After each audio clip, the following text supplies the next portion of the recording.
those who are fighting for the truth we hold dear to us on the front line. Of course, our relations with what is happening there is very important in terms of Russia's international standing in general. And we continue to carry out our independent foreign policy, and we seek to step up mutually beneficial ties with anyone who is ready to work with on an equal footing based on the universally recognized principles of international law. Other countries representing the global majority have the same policy. India is a good example in this regard. It seeks to maintain relations with all the sides, and it focuses on its domestic agenda in its foreign policy. Our two countries have converging goals and objectives, as confirmed during President Putin's visit to New Delhi and his talks to Prime Minister Modi in the Indian capital last week. Our priorities include stepping up strategic partnership and alliance with countries in our immediate neighborhood, with CIS countries. We are continuing to promote integration within the Union states. We're building a common single defense space as part of the Security Guarantees Treaty. There was a joint meeting of the boards of the foreign ministries of Belarus and Russia, and during this meeting we agreed to further coordinate our foreign policy efforts and outline specific objectives in this regard. We are developing our ties with Central Asian countries. In the second Russia-Central Asia Summit will take place in Dushanbe. The President of Kazakhstan, Mr. Tokayev, in November signed a declaration on elevating Russia-Kazakhstan relations to a comprehensive strategic partnership and alliance. There was a state visit by President Putin to Kyrgyzstan in late November, and we elevated our relations to an alliance and strategic partnership. There are efforts to promote ties within the CIS and the EAU. There will be this new format, CIS Plus, launched in Dushanbe at the CIS summit. Next year, Russia will be chairing the CSTO and will work closely with its allies in order to reaffirm the standing of this organization in international affairs. If we're talking about Eurasia, Russia-China relations of comprehensive cooperation and strategic partnership are very important. We have our dialogue at the highest level. The leaders' diplomacy, as our Chinese friends say. Xi Jinping, the PRC president, visited Moscow to take part in Victory Day celebration, and then Putin paid a return visit to mark the end of the Second World War. To mark 80 years of victory over German Nazism and Japanese militarism, we shared this anniversary. Our two countries played a decisive role in these victories. Today, Moscow and Beijing form a diplomatic tandem which guarantees global stability in a multipolar world order. I believe that our compatriots will appreciate the ability to travel, to benefit from visa-free travel to China. We are developing our partnership ties with Pyongyang, considering that our two countries signed a treaty in the summer of 2024, and we're sincerely grateful to our North Korean friends for helping us liberate the Kursk region from Ukrainian fighters. We believe that our relations enjoy positive momentum in various domains, and we welcome that. We also work together within the United Nations. There are great opportunities in connection with the Treaty on the Comprehensive Cooperation and Strategic Partnership with Iran. We're developing our relations with Turkey and with other countries. So far, Russia has been focusing on the Eurasian continent. We have a number of flagship initiatives to create the greater Eurasian partnership as a space of security and cooperation. We are working together with our Belarusian allies on a charter on diversity and multipolarity in the 21st century, and I hope that all the interested countries of the continent we share will join this document. We are working with our African friends to follow up on the decisions of Russia-Africa summits in 2019-2023. Next week, we will have the second ministerial conference of the Russia-Africa Cooperation Forum, and we will be preparing the next Russia-Africa Summit for 2026. We are also seeking to step up our cooperation with Latin American and Caribbean countries. Brazil is our strategic partner in the region and in the world.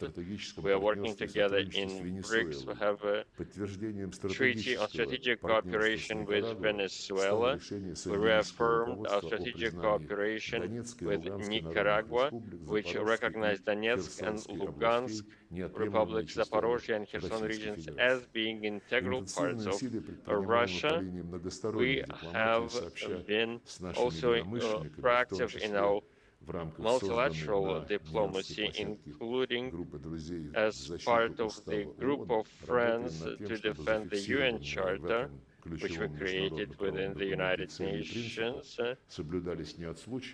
We want the provisions set forth by the UN Charter to be fulfilled, considering their complementary nature and in an inclusive manner. BRICS has been at the center of the decision-making process. This is becoming an increasingly prominent group, which reflects the diversity of today's world. The Brazilian chairmanship followed up on many of the initiatives which were launched during the Kazan summit in autumn 2024 under Russia's chairmanship, including cross-border payment systems, reinsurance infrastructure, and grain stock exchange and other initiatives. There is the SCO as well, one of the pillars in the emerging world order and a major element of the equal and indivisible security architecture for Eurasia that we want. At the September summit in China, there were important decisions this year. As I've already said, is marked by 8 years of victory, and we're doing everything possible to make sure that we mark these events the best way. We had in May of 2025 celebrations, and we're stepping up our efforts to oppose any attempts to rewrite the outcomes of the Second World War, including the verdicts of the Nuremberg trials. Every year, Russia submits a resolution to the UN General Assembly on combating the glorification of Nazism, and it has been approved this year as well. We will highlight the position of the former Axis powers. For several years now, they have been voting against this resolution on combating the glorification of Nazism. As you know, Germany is proactively supplying lethal weapons to a neo-Nazi regime. Chancellor Merz is talking about plans to make the Bundeswehr the strongest army in Europe. They probably forgot their dark past, and this should provide Germany food for thought. But any opposition is silenced in Germany. The same applies to Finland. During the Second World War, we know that Finland worked with Nazi Germany, and we have an impression that so many years of neighborly relations and mutually beneficial cooperation with our country did not help the Finnish establishment to master their beastly Russophobia. We want to make sure that the crimes of the German invaders are recognized as a genocide against the Soviet people during the Great Patriotic War. The great victory contributed to the process of decolonization. The peoples of the South got their own statehood, and the decisive contribution of our country to their liberation is recognized across the world. On the 14th of December, we'll celebrate the 65th anniversary of the historical decision to give independence to colonized nations and countries. On the 14th of December, we expect it to be soon announced the International Anti-Colonialism Day, which will give an even more systemic nature of our anti-colonialist efforts, which are very relevant today. The Foreign Ministry closely cooperates with United Russia, which initiated and plays a leading role in the international movement for freedom of nations, regularly hosting meetings of today's anti-colonialism activists. It was our initiative with the support of a group of friends in the UN. The 4th of December has been pronounced by the General Assembly International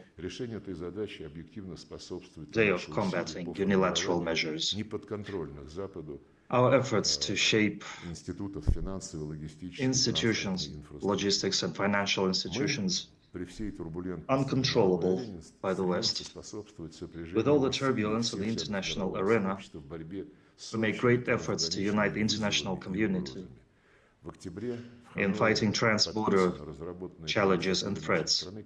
In October, in Hanoi, a UN Convention against cyber crime was signed, the first universal international treaty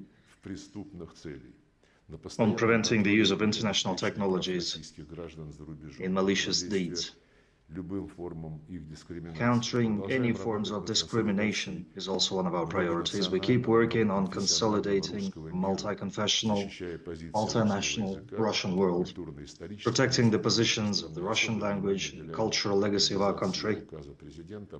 We pay special attention to implementing our President's decree on providing humanitarian support to individuals who share the traditional Russian spiritual values, and we have received invaluable support from representatives of traditional Russian confessions. We also use the potential of cultural diplomacy. This year, Russia successfully hosted the first international song contest Intervision, aimed at bringing up young people in the spirit of previous generations. We work with our international partners to make this competition, the song contest, annual. Of course, we pay great attention to intermunicipal cooperation. We do presentations of Russian regions on the venue of the Foreign Minister of the Russian Federation, and these presentations enjoy great popularity among country ambassadors. We also developed the practice of holding interregional forums with a whole number of states, mostly our partners in the CIS and other blocs. Dear colleagues, the international policy approved by the President is strategic and long-term and aims to realize large-scale state goals. It's important that in today's pivotal moment of global development, our initiatives are supported by leading political powers of the country and enjoy understanding among citizens. This gives our efforts stability and boosts our country's authority, reputation in the world.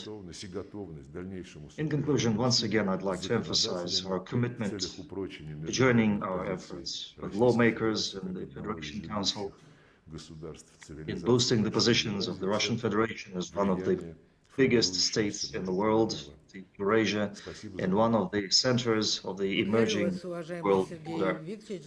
Thank you, Minister Lavrov, for a very rich presentation, highly professional as usual. Сергей Александрович Мартынов, пожалуйста, вам слово. Sergei Martynov, please. Спасибо, уважаемая Валентина Ивановна. Уважаемый Сергей Викторович, Minister скажите, Lavrov, как вы видите дальнейшую динамику how do you отношений с see Европой и further США, dynamic а of также our relations with Europe and the стоит ли USA? ожидать улучшения Shall we expect переговорного процесса и снятия any санкций improvement in в the обозримой перспективе? negotiations process and the lifting of sanctions in the near future? Подробно и регулярно высказывается президент. Well, the president has been talking extensively about that in detail. Of course, the situation has evolved somewhat, but in general, the trend is the same. The West is not united, and we see this in the events of the last few days, when Trump, in one of his interviews, evaluated Europe's actions to hold back the agreements that could have actually been achieved on the Ukrainian track, eliminating the root causes that are the main obstacles on this way. But Europe has been holding back this process, instigating the so-called Ukrainian leader, encouraging him to fight till the last Ukrainian. The thing is, they're short of money.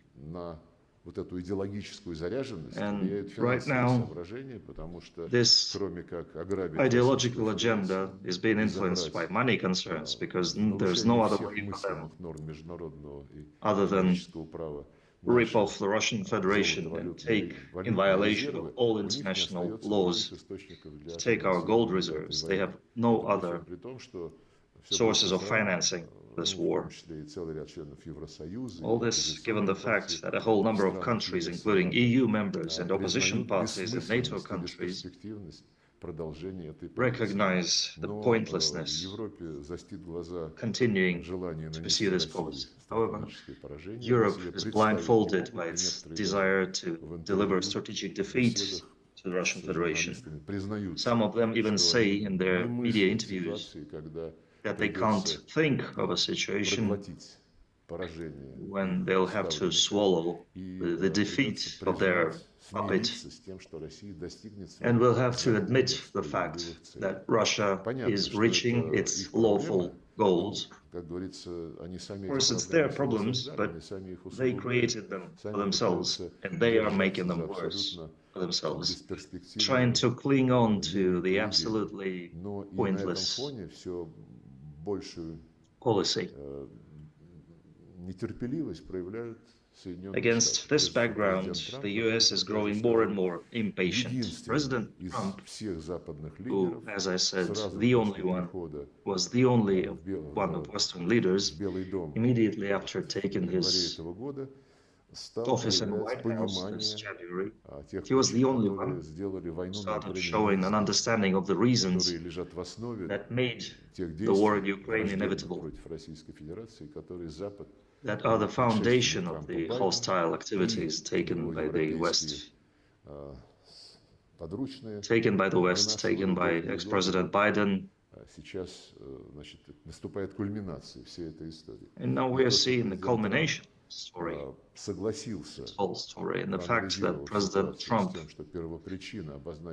agreed that the root cause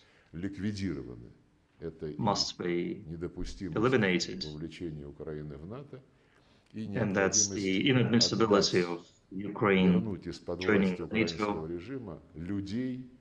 and the need to reclaim the people from Ukrainian regime, to reclaim people whose rights had been trampled by the junta.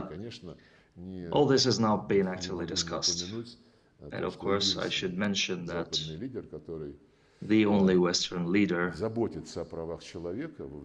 who actually cares for human rights in this situation is also Donald Trump. I hope I'm not opening a big secret. The terms brought here by Stephen Witkoff and discussed with the President of the Russian Federation, they say explicitly that what is left of Ukraine must protect the rights of national minorities and religious freedoms in accordance with international legislation. And it's a good thing we're discussing this now, because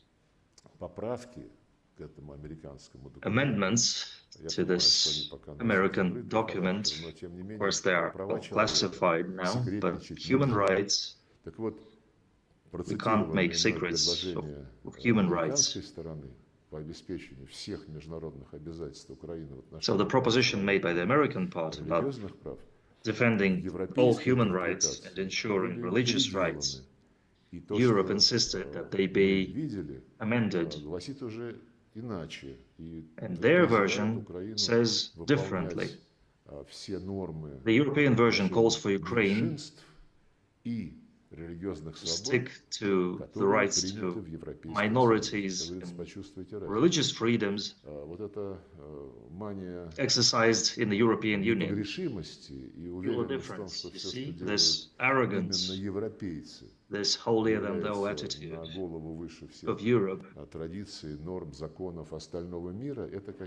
in violation of traditions and norms of the rest of the world, I think, is one of the reasons why President Trump and his team say more and more often, talk more and more often about a profound crisis in Europe, and about that crisis definitely moving in the wrong direction.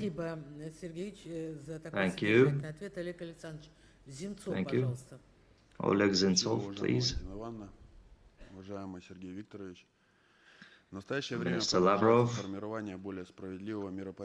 currently a more fair world order is being formed and developed, where voices of developing countries sound louder and louder, while the Western-centric world policy is becoming a thing of the past. And the current system of international relations has seen many major, even global conflicts. Do you think the current standoff between the West and the East and its hotspot in Ukraine, will it lead to the formation of a new system of global relations, or is it impossible without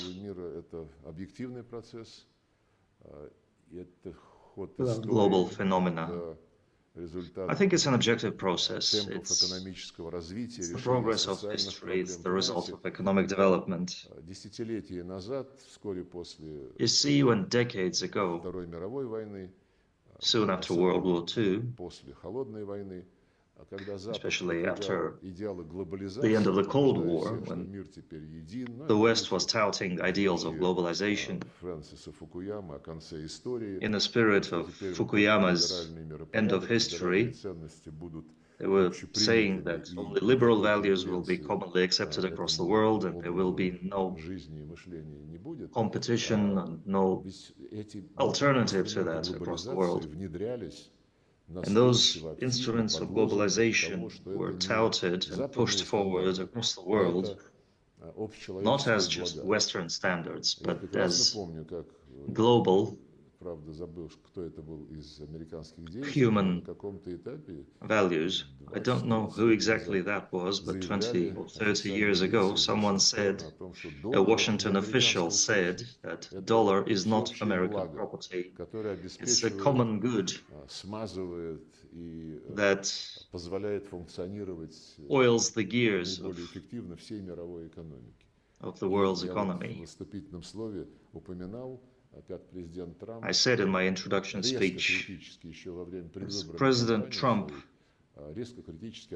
spoke very harshly of Biden's actions when Biden and his team used dollar as an instrument of sanctions, as an instrument for punishing the unobedient, an instrument in reaching their goals. And when he became president for the second time, in his official speeches, President Trump strongly criticized BRICS, mostly for challenging the dominance of the dollar. And President Putin responded to that remark by saying that we did not give up dollar, we were cut off from dollar, once again abusing its status as the world reserve currency and using it as a political weapon. So we were forced to look for alternatives, and we will do so. We will continue to do so. And this egotistical and aggressive stance of the United States that we have been observing since the Biden team makes other countries also think twice. Not only Russia, but other countries that found themselves on the receiving end of Europe's and American sanctions. They all start asking, what will they dislike today, the controllers of the financial markets? This means that the trend to create alternative payment platforms, this is a sustainable trend and has been gaining momentum within BRICS, within the SCO, as I've already mentioned. I can also say that the president was very clear when he said that we were not the ones who moved away from the dollar. They imposed the solution on us. We had to act this way because the West has weaponized the US dollar, primarily the United States. We are witnessing an emerging world order, and we can see that the economy and in the financial sector, this process is evolving. The second point I wanted to make deals with decolonization, fighting neo-colonialism and colonialism in general. If we view colonialism as international practices when you live on the account of others. There was this decolonization movement in 1965, and more African countries became independent in the process, and this was primarily a political decision. There were celebrations to mark this occasion, but quite quickly it became clear that political independence does not necessarily lead to economic independence. For example, if independent countries with UN membership find themselves in a state of economic and financial dependency, and the rules of an international division of labor were imposed by the globalists in St. Petersburg in the Second Russia-African Summit. This was when President of Uganda, Mr. Museveni, made a very detailed speech on this regard. He recalled the international coffee market. It's worth about 450 billion euros per year. Africa is the main producer of coffee beans, but Africa would receive about just 40 billion out of 450 billion. All the rest is added value on packaging and roasting beans, and all this, the rest of the money went to Western countries and stayed in the West. And this is a starking example of the fact that political independence does not necessarily mean economic independence. And today, when we communicate with our African friends, we see this growing appetite for economic justice. to get free from this economic dependence. They want economic justice, even if achieving it can be quite challenging. So this is Africa's second awakening in fighting for its interests in the global economy. There are many examples of this kind in Latin American and Caribbean countries in their community. With the arrival of President Lula to power in Brazil, he initiated a debate on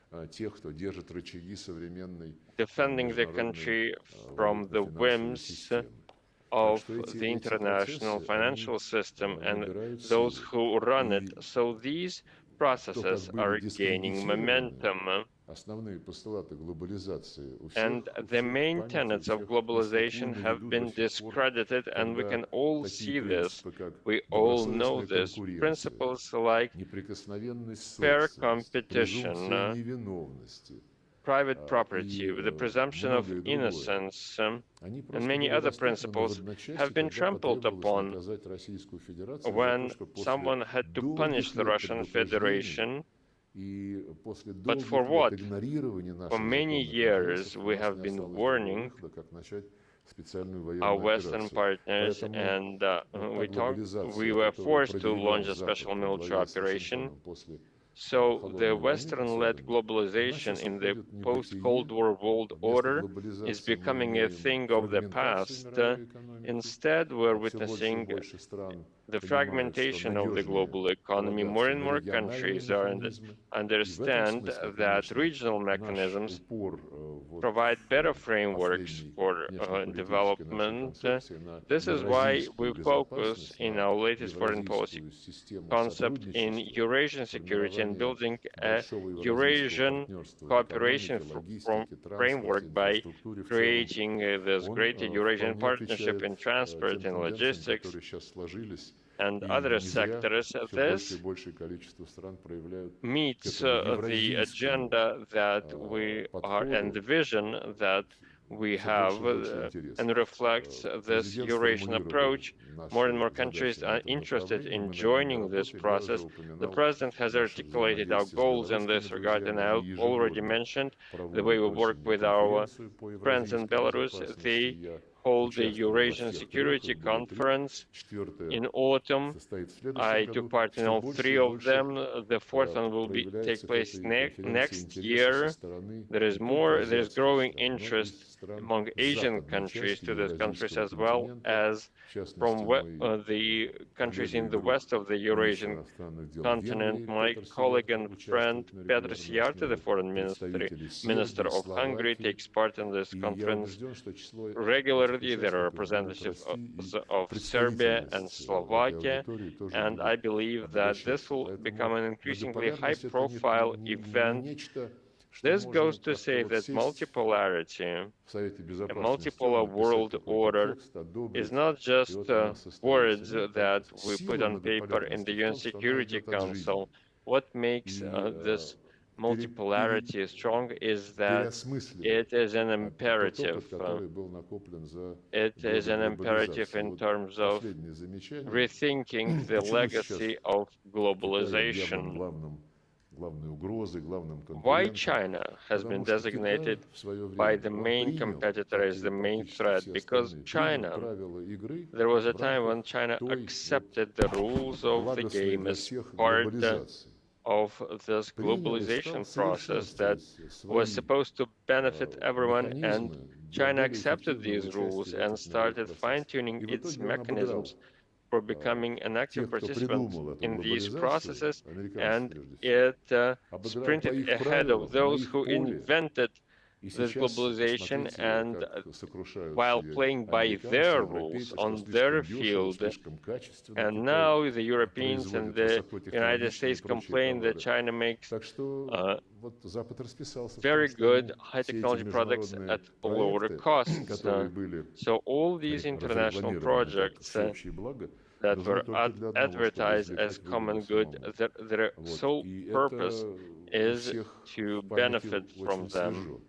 Everyone При remembers всех this. сложностях выхода So, из старой системы, она, regardless of all the конечно, challenges in terms of зацементирована целым рядом институтов, moving Международным away валютным from фондом, this Всемирным old банком, system, Всемирной торговой that is the организацией, IMF, the этот процесс идет. WTO, the World Bank, but Причем, still когда this process is определяются underway. новые, And when we независимые от Запада define форматы сотрудничества, new практически никто же не cooperation хочет frameworks, no предлагать one закрывать валютный фонд, wants Всемирный банк или Всемирную торговую to организацию. close the IMF, the Параллельно WTO, идет the процесс World их Bank. реформирования. At the Вернее, same time, there is a идет process процесс, сколько to страны reform БРИКС, these ШОС и institutions, but в целом it's страны not мирового about real большинства reform. требуют привести в BRICS and соответствие SCO countries and the global majority in действующие в этих general структурах нормы want с реалиями the современного мира, norms чтобы, например, in в these Международном валютном institutions фонде to comply количество with голосов reality so that стран глобального the юга voting соответствовало rights их of реальному экономическому the весу. global south has Реформа КВО reflects искусственно its тормозится economic американцами, которые weight. The United по-прежнему, States has благодаря been вот этим standing in the way ухищрениям, of reforming the давлению на quota суверенные system. государства They have been сохраняют pressuring sovereign единоличные вето states in на order любые to принимаемые в maintain МВФ veto решения, right что, скажем, on в any период decisions taken правления by the Байдена IMF. вылилось в During абсолютно the Biden administration, this невообразимые цифры resulted in финансирования киевского режима, unimaginable вопреки всем figures принципам, которые in terms лежали of the в основе funding этого that was учреждения. Но sent Всемирная to торговая Kiev, организация, опять же, the в силу того, WTO, что once Китай again. побеждает China has конкурентов на been мировых рынках, winning включая Соединенные Штаты, and Вашингтон долгие overcoming годы its rivals on блокирует the international заполнение market. вакансий в This is международном why органе по Washington разрешению споров. has И огромное been количество споров, preventing которые Китай WTO from filling добросовестно vacancies вносит в in its соответствие с dispute правилами ВТО, resolution там лежат mechanism. без движения. So Поэтому эти структуры тоже all надо these реформировать. cases Но that have я to бы be все-таки resolved проявлял according to благоразумие WTO и rules cannot be добиваясь resolved. реформ I would call for в reasons. МВФ, So в when Всемирном we банке, в ВТО, pursue все-таки reforms строил within the global financial более institutions, надежный I would запасной путь. У нас запасные suggest пути в нашей истории не раз to играли have полезную роль. a plan B. You always Спасибо. need a plan Наталья B. Thank Юрьевна you so Никонова, much. пожалуйста. Ms. Спасибо, Nikonova, Валентина please. Ивановна. Thank you so Уважаемый much, Сергей Ms. Викторович, отдельная Matvienko, Mr. благодарность за Lavrov. усилия, прилагаемые I would like to внешнеполитическим thank ведомствам по you разрешению for украинского the кризиса Foreign и особое Ministry's внимание в этом contribution to процессе правам resolving the человека. Ukraine А вопрос crisis мой касается and информационной prioritizing сферы. human rights. Из-за My информационной question is блокады, about проводимой странами the Запада, information sector. There глобальное is this информационное information пространство blockade by the наводнено, и West. их же усилиями The global насыщается media заведомо ложной space информацией о России is и filled специальной with военной misleading операции. information В связи about с Russia этим, and the по special всей military видимости, operation. представляется And in this необходимым connection, целесообразным расширение программ we probably поддержки распространения need правдивой информации to о Российской Федерации на do иностранную more аудиторию, to так как это spread делают, more например, иноязычные verified and программы accurate «Спутник» и information «Russia Today». about Планируется ли создание Russia. новых This is what программ или Sputnik and расширение RT do. существующих Are there any механизмов plans to на данном expand the направлении? existing mechanisms or create new ones in this domain? Sputnik Они and действительно RT, indeed, иностранноязычные, но их they материалы are идут на foreign русском language media языке, outlets, и but в they тех also странах, где offer есть their большая content in Russian. наша So община, countries русский with large язык, Russian diasporas, эти программы на русском языке, конечно, распространяются, но вы these абсолютно правы, самое главное networks also граждане offer their programming западных in стран, Russian. которым But what просто matters the most, as морочат you голову, said, извините are за такое foreign nationals выражение, who are being и misled, всячески tricked навязывают and fooled, if I may лживые say. They нарративы, как сейчас вот модно face говорить. these false narratives, Помимо, as we say да, ну и, today. конечно, средства массовой информации, имеющие And of выход на course, международную арену, media в нашем случае, вот outlets, вы назвали international два media очевидных outlets. СМИ, You've которые mentioned two действительно имеют мировое имя, major признаны, ones и во that многом из-за are этого их international травят. brands. Кстати, задолго This is до why they face so much нынешней украинской backlash. ситуации And long ни before RT, what happened ни in Спутник Ukraine, neither не RT nor получали Sputnik were аккредитацию able в to Елисейском get дворце. accreditation Им at the официально было Elysee отказано. Palace, the Причем со presidential palace ссылкой in на Макрона, France. какой-то чиновник, отвечавший And за there was предоставление an official аккредитации who средств referred to массовой информации, Macron. сказал, что This official was in charge вы, of по нашей оценке, accreditation. не He средство said that массовой информации, we а believe инструмент that you're пропаганды. not Вот a и все. media outlet, but a И propaganda tool. этот вопрос я ставил That не was раз, it. когда еще мы And общались I've перед своими коллегами raised this французскими. issue on several occasions По-моему, даже with my и French colleagues, and I think that the president even told President Macron about this. We're being accused of distorting facts without ever providing any evidence to back these claims.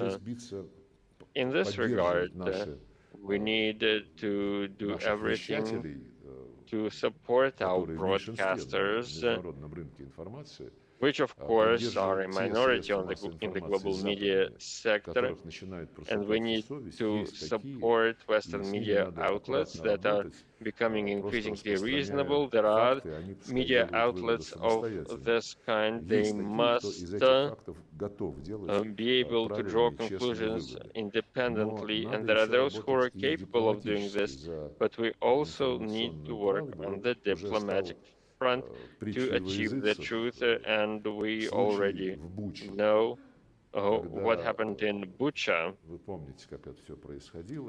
And the proverbial case of Bucha, you know how it happened when, as a gesture of goodwill, President remembered this recently, to push forward agreements that had been proposed by the Ukrainians, but the Ukrainians were banned by Boris Johnson from continuing the negotiations in 2022. And when there was still hope that an agreement could be achieved, as a gesture of goodwill, we pulled our troops from the suburbs of Kiev in Bucha. For 2 days, the mayor of the city was talking on TV that they are back in their homes again. And then 3 days later, BBC reporters were there on the central streets, the center of Bucha. They filmed dead bodies that obviously had been lying there for 3 days, really, and nobody had seen them but the BBC. And then there was the new wave of sanctions, accusations of atrocities, and ever since, for 4 years, we've been trying to find the truth. I said several times that in the UN Security Council, looking Secretary General Guterres in the eyes, I asked him to at least give me the list of people whose bodies were found by the BBC film crew there, who miraculously found themselves there on that day. We wrote official letters to the European Commissioner on Human Rights, and there's an establishment there especially created for Ukraine, but we didn't get any answer. And when Guterres' press secretary was asked, he said they were all for human rights, they were all for transparency, but sometimes they cannot disclose information because there are human lives at stake. Well, this is ridiculous. And of course, we will continue demanding from the UN to stop playing unfairly, to stop Ukrainizing the Secretariat, where the leading positions have been privateered by the West,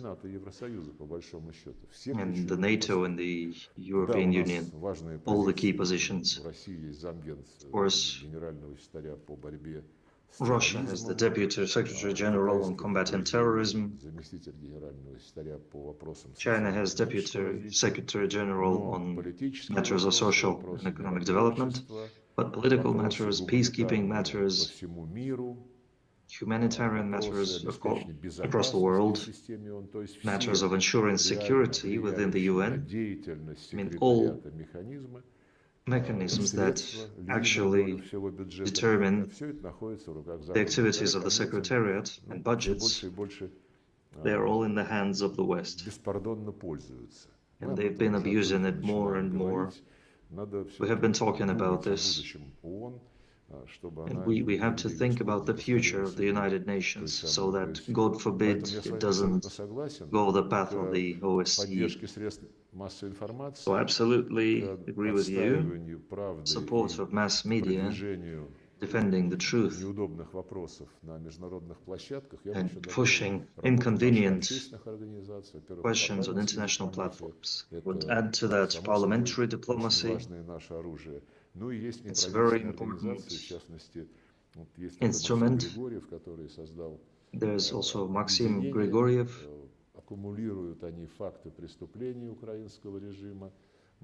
His organization and his team accumulates the atrocities and crimes perpetrated by the Ukrainian regime. We have taken them to OSCE, and his efforts, all these facts, are becoming increasingly harder to ignore. Спасибо, коллеги. Просто Thank дополните you. один сюжет. Your На colleagues, фоне just постоянной ежедневной лживой информации киевского режима о положении дел на фронте, на линии соприкосновения. У них каждый день перемога. По телевизору, если посмотреть украинские СМИ, каждый день у них перемога. И Владимир Владимирович тогда открыто предложил всем средствам информации, в том числе западным: коллеги, мы приглашаем вас на линию фронта, чтобы увидеть, что вооруженная часть украинской армии находится в окружении, предлагаем им выйти, чтобы не допустить их гибели и так далее, и пригласил всех журналистов приехать. Мы пообещали, мы создадим условия безопасности. Приезжайте, чтобы увидеть своими глазами. Хоть одно западное СМИ откликнулось, но они же у них ценность, в кавычках, по нынешним временам, свобода слова, информации. Никто не откликнулся. Дважды наш президент предлагал такую возможность. Приезжайте и посмотрите своими глазами. Вот и правда. Спасибо. Андрей Анатольевич Шевченко. Спасибо, уважаемый Валентин Иванович, уважаемый Сергей Викторович. Foreign Minister Lavrov, В связи с фрагментацией международного сотрудничества due to the fragmentation of international cooperation in the Arctic, including Russia's withdrawal from the Barents region, and the weakening of the Arctic Council in general, what alternative mechanisms of multi-format cooperation does Foreign Ministry see to ensure stable development of the region and to defend Russia's interests in the region? Well, the Arctic Council still retains its mechanisms, and Western members of this once central structure, a structure that was once central to defining the policy, the higher latitudes, they understand that the collapse of the Arctic Council is undesirable, especially considering the real technological and political positions our country holds in the Arctic. So they refused to meet on the ministerial level, but they continue expert-level meetings. Sometimes they hold them online, but still the Arctic Council still exists. Well, I proceed from the fact that the Arctic Council will one day regain its potential. This will take time, of course, because members of the Arctic Council, especially from Northern Europe, I mentioned Finland and Norway and Sweden here, they are currently run by governments that are not big fans of constructive work.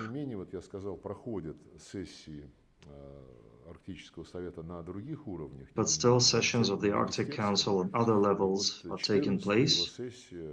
In the 14th session took place in May 2025, and they passed a statement that confirmed the general position that the Arctic Council is the key venue for multilateral cooperation in the Arctic region, in the transpolar region, and there must be a common vector towards ensuring peace and security and creating favorable conditions for work. regardless of what is happening in the Arctic Council, we are in favor of it persisting, but for it to function as efficiently as possible, we need to remove this Ukrainization of agenda in this structure as well. In the meanwhile, of course, we continue exploring the region, high latitudes, and the North Sea route. We cooperate with our strategic partners such as China and India, regardless of any plans entertained by the Arctic Council. We have our sovereignty over the North Sea route, and we actively explore it with the help of friendly states, the participation of friendly states. There's a structure that appeared in parallel with the Arctic Council. There's also a non-governmental organization, Cooperation of Northern Regions and Countries.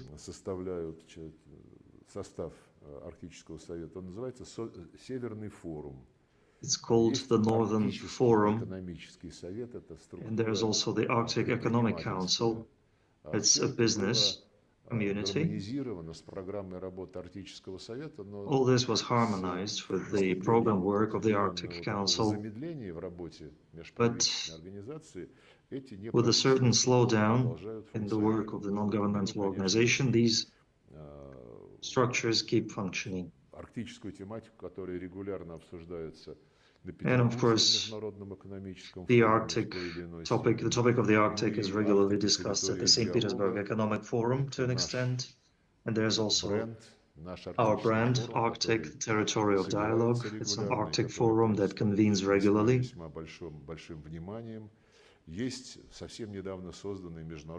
And there's the recently created International Forum Arctic, the present and future, named after Artur Chilingarov. So non-governmental formats also develop actively, and I think this is very useful, especially considering that we encourage the role of regions in international connections and establishing ties with adjacent regions. I think these connections, they give birth to projects, real-life projects. And all these formats that I mentioned here, they must be coordinated to avoid duplication, to ensure consistency. So this is very real, and we do this together with our relevant authorities in charge of the Arctic cooperation. Thank you. Unfortunately, we have to end the Q&A session. Сергею Викторовичу попросим убедительно его ответить каждому сенатору. Нет возражений? Евгения Юрьевна Варкина, пожалуйста. Спасибо, уважаемая Валентина Ивановна. Уважаемый Сергей Викторович, Thank хочу you. поблагодарить вас за мудрую системную политику Thank you, формирования Minister многополярного Lavrov. и многонационального мира. Thank you for В своем your policy выступлении of вы уже озвучили, forming какую работу проводит a наша страна multipolar в world адаптации мировых торгово- и валютно-финансовых систем к policy. реалиям многополярного мира. Снижению The reality зависимости of российской multipolar экономики от world недружественных and действий иностранных государств и улучшению условий decreasing Russia's конкуренции на dependence on мировой Western арене. states Что and соответствует improving its политике access to направления international внешней политики Российской Федерации. international Сергей markets. What are знаете, the какие еще priorities? предстоит решить задачи They are the в этом priorities направлении? of Russia's international policy. What other tasks remain in these directions? Well, it's a very broad question. I'll try to be brief, but to be brief, I'll have to admit that this is not the jurisdiction, not so much the jurisdiction of the Foreign Ministry. It's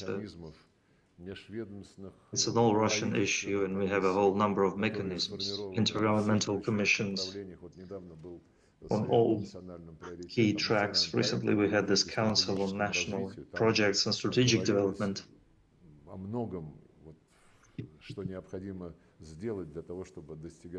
And it was said a lot there about what has to be done to reach the objectives you mentioned. I think the most important thing is to rely on in part that is the foreign minister's jurisdictions. We need to pursue a foreign policy that will ensure the most favorable external terms for our internal development, ensuring our security, economic growth, and improving the well-being of our citizens. And the whole architecture of our mechanisms is aimed at achieving these goals. It's just everybody should work in unison and harmony, giving priority to state interests. Thank you very much, Minister Lavrov. I'm at a loss for words, but this was a brilliant speech. Take a seat, please. Выступающий, пожалуйста, Андрей Владимирович Яцкин. Спасибо, Валентина Ивановна. Уважаемый Сергей Викторович, благодарю за ваше обстоятельное выступление. Хотел проинформировать, что на прошлой неделе состоялся визит парламентской делегации Совета Федерации в Социалистическую Республику Вьетнам. Благодарю коллег из Министерства иностранных дел, в частности заместителя министра Андрея Руденко, посла России в Ханое Геннадия Бездетка и всех дипломатических работников за серьезную проработку и качественную организацию этого визита. Визит прошел вовремя и своевременен был. Хотелось бы сказать, что он прошел в традиционной дружеской обстановке, в конструктивном ключе с вьетнамскими коллегами. Но следует отметить, что, я бы так выразился, борьба за Вьетнам продолжается. И считаем необходимо отметить, что необходимо укрепление и расширение связей по нашим проектам российско-вьетнамским. Обратили внимание на это в ходе встреч с Национальным собранием Вьетнама и с межправительственным